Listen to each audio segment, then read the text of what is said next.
Assalamualaikum warahmatullahi wabarakatuh. Perkenalkan, nama saya Anissa Pungkiwin Putriani dengan NIM 226012411131 dari Prodi Pendidikan Jasmani, Kesehatan dan Rekreasi.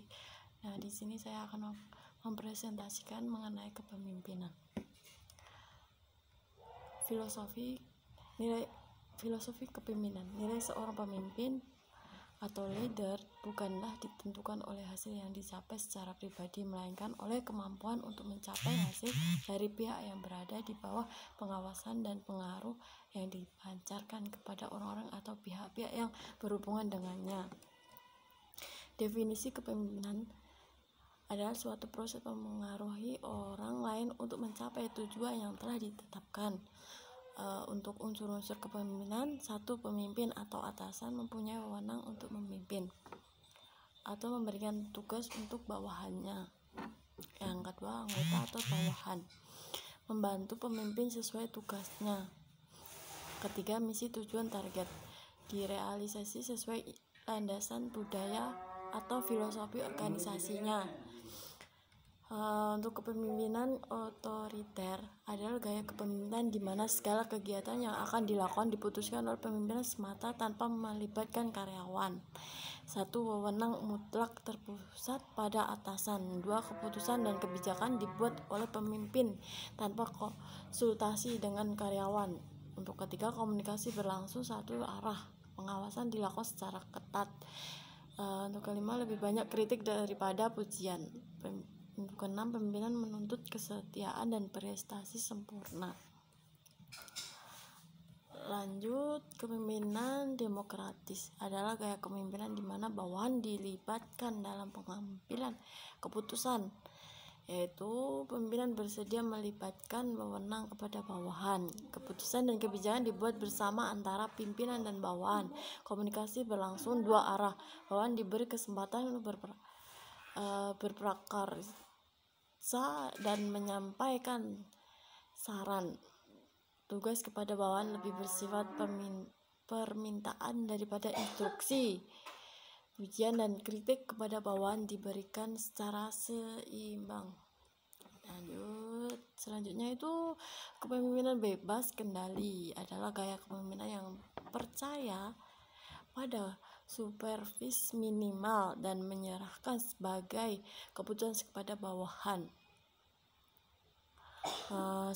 Menyerahkan sebagai besar keputusan pada bawahan. 2. Pengawasan kepada bawahan sangat minim. 3. Prakarsa selalu datang dari bawah.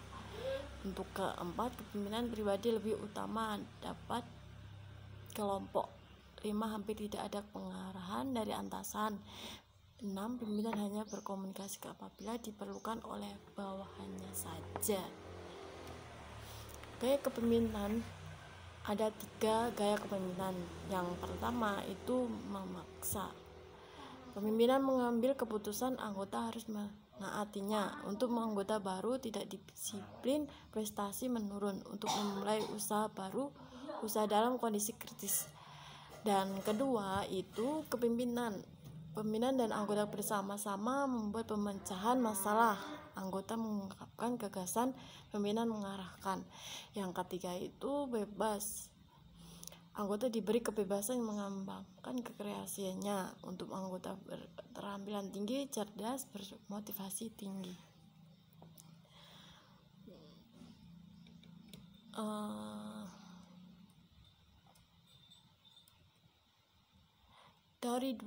Teori dua kontinum.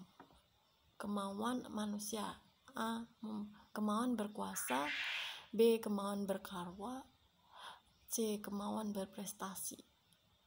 Kepemimpinan yang baik adalah kepemimpinan situasional, berubah karena waktunya saja. Wewenang atau kekuasaan atau power. Wewenang digunakan untuk mengarahkan dan menerangkan peran atau tanggung jawab seseorang. Jenis-jenis wewenang. 1. Wewenang struktural karena jabatan dalam organisasi. Yang kedua, wewenang kearifan karismatik atau bisa disebut itu karismatik karena memiliki sikap dan perilaku positif, pengetahuan, kemampuan, dan pengalaman. Untuk yang ketiga itu wewenang moral.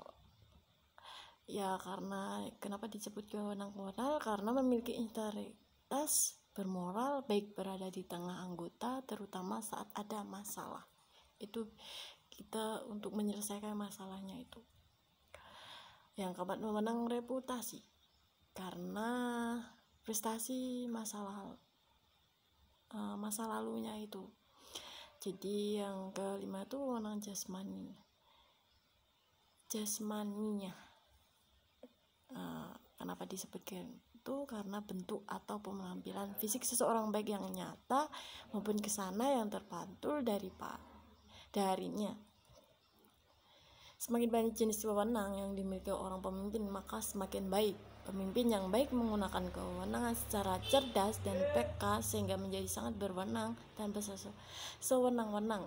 Menjadi pemimpin bukan berarti mendapatkan hak untuk memerintah, tetapi justru kewajiban memberikan teladan kualitas sehingga orang lain bisa menerima perintahnya tanpa merasa direndahkan.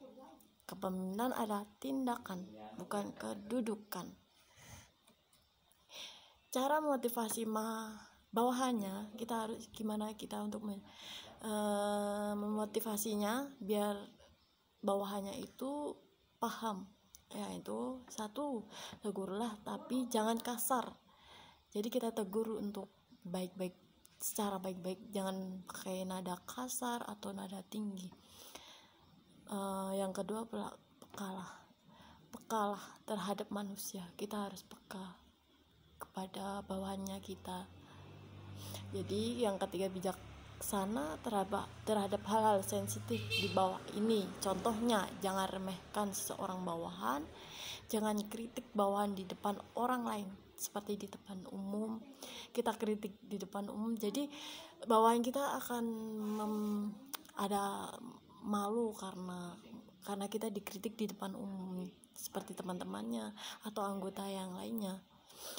Ya, selanjutnya, sekali-kali beri perhatian penuh ke bawahannya. Jadi biar dia semangat gini. Jangan mementingkan diri sendiri dan bawahan berpikir demikian. Jangan mengucilkan anak emas. Selalu berusaha mengembangkan bawahan, mengerjakan hal-hal kecil namun sangat menyentuh bawahan. Jangan membanggakan diri di hadapan bawahannya. Jadi kita tidak boleh membanggakan diri kita sebagai pemimpin di depan umum dan di depan bawahannya kita. Jangan racuni iklim kerja sama yang sudah baik karena adanya seorang bawahan yang kurang berprestasi. Jadi kita tidak boleh meremehkan bawahan kita dalam dia itu kurang berprestasinya, dia itu kurang. Jadi kita tidak boleh membuka itu kelemahannya dia.